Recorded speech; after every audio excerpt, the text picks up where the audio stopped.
అలాగే నాకున్న ఒక 1200, 14, 1300 గజాల ఇంట్లో స్థలం తక్కువ ఉండేది.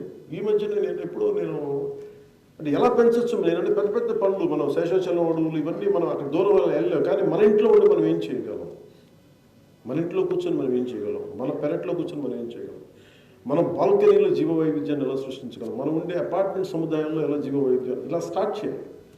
Then we can go to latest stage or more on a bigger platform.